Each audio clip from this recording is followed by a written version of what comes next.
everyone. My name is Rayanne LeBeau, and the research topic that I chose was marine life as items of commerce and recreation. What is behind the concept of marine life as commerce and recreation? So commerce is the activity of buying and selling anything in large quantities or scales. So marine life is tied to commerce by fishing for consumption. Everything that is caught and bought is tied to consumers.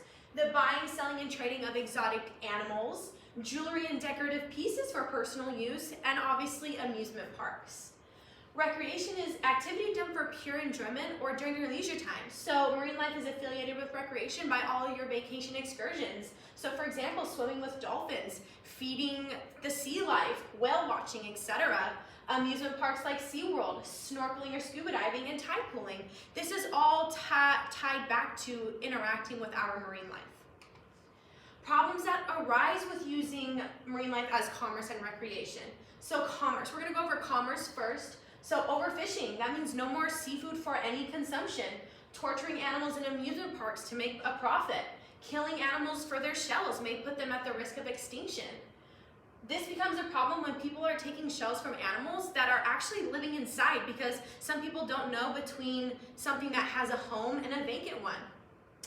The struggle with controlling trade and with smugglers and poachers, because they're killing certain animals and sending the goods to different countries as illegal goods. This picture right here are shark fins. They actually catch sharks, cut the fins off, and dispose of the carcasses wherever they do. They don't even use the other parts of the sharks, they're just taking them for their fins. This is a problem because our shark populations are declining every year. And then lastly, marine life is being used for medicine only, which obviously people are making a profit of. Let's look at a closer look at marine life using for commerce, some examples that are kind of negative. So the world's fish production has quadrupled over the last 50 years to try and keep up with the consistent population increase and the everlasting seafood demand. Fisheries capture statistics in between 907 to 2,700 billion fishes were caught from the wild each year between 2007 and 2016. As well as 250 to 600 billion crustaceans were killed for food in 2017 alone. And these numbers continue to increase every single year. Global fish food consumption increased at an average annual rate of 3.1% from 1961 to 2017, a rate higher than any other animal protein food. This is going to run us quickly into overfishing and then lack of in our oceans. Endangered species from overfishing, okay? So the Atlantic bluefin tuna has declined by 15% since 1970. The European eel, because of pollution and climate change and habitat degradation, is on the risk of extinction. Over the past 50 years, overfishing has wiped out more than 70% of our shark populations because they no longer have food, so they no longer can reproduce and keep a lifestyle for themselves. Manta ray sightings have decreased by 90%. The white-tipped sharks, which is shown right here, are the most targeted by overfishing, with a resulting in a decrease of population of 98% in the past 60 years. And this is all from wanting to buy and sell food for our consumption. So the trade and the smuggling industry. Humans are removing marine life from the oceans at an unsustainable rate to satisfy our demand for pets, potions, food, and entertainment. Profits can be huge for those in capturing and trading of dolphins, sea lions, orca, beluga whales, because these animals are highly intelligent and they're trainable. People can make thousands of dollars for show quality animals, so people want to catch and sell these to just make a profit off of them no matter what it does to the animals. Smugglers have a range of methods to get their goods sold across the country. I mean, they label as legitimate goods. They have small boats that don't go to large ports to be checked, so they get away with it. And certain commerce like shark fins are hard to spot in containers. So they're killing animals and no one is catching it because they're being so discreet about it. And then avoiding certain countries' punishment. So smuggling occurs in those with less of a sentence. So people think, oh, California's smuggling rate has declined, woo woo, go us. Where are they going? Where do you think they're going? They're going to areas where they're not being caught, so it's still a problem. You're still killing off our animals for money, just for money.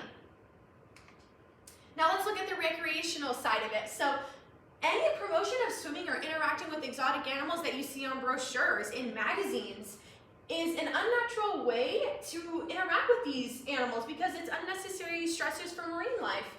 Going to tide pools and stepping all over, disturbing the life residing in the pools is affecting our marine life. It's not being knowledgeable about what you're stepping on and what you're killing.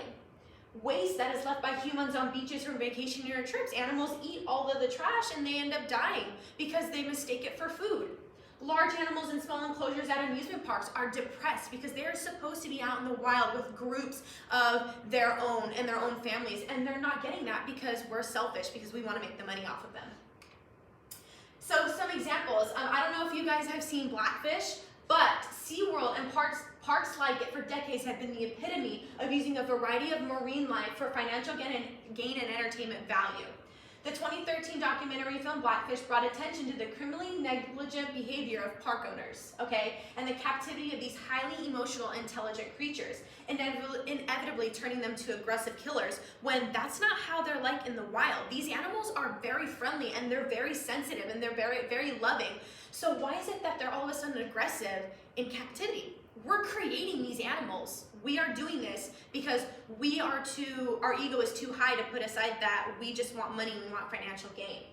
Animals are deprived of natural environmental stimulation, isolating them from the deep ties between family units. This billion-dollar company consistently misinforms the public about their trained animals and blames their trainers for the animal attacks, meaning that they made the mistake, we didn't, so they can keep the public coming back so they don't get sued. Whale watching and recreational diving is another example of our recreation involving our marine life. So it impacts our ecosystems in a variety of ways, such as habitat destruction, when large number of divers crowd reefs, overfishing from recreational fishing, or shifts in marine mammal behavior to avoid boats or divers. Did you know that boats actually disrupt echolocation? So animals use echolocation to find their food, to look out for predators. So if that's disrupted, they could run the risk of being attacked by something or not getting their food, and that makes them either they're gonna starve themselves or be disrupted, and that affects them in a negative way. Why I chose this specific topic to research. I chose marine life as commerce and recreation because my favorite thing to do as a kid was go to SeaWorld and go see all of the marine life because it was just an hour away from me. I mean, every kid's dream was to watch animals perform and think how amazing it is that these animals are trained and they're right at the tips of our fingers and we can pet it and we can watch it, you know? But as I got older, I started to realize that this must be hurting and harming these creatures. It's horrible because they are meant to be out in the wild. They are meant to be wild animals. They're not meant to be enclosures. So to be able to research the effects of marine life being used as recreation and commerce, it has taught me that we need to be careful with what we're actually doing to our animals, and we need to be thinking of them first. The most interesting thing I learned while doing research on this specific topic was the way humans have a lack of common sense and the way the world is going with the effects that we're putting on our oceans. It is the idea that we treat our marine life so horribly that the projections for the next 30 years say we will be out of fish and our marine species will be going extinct at a rate we will not be able to stop.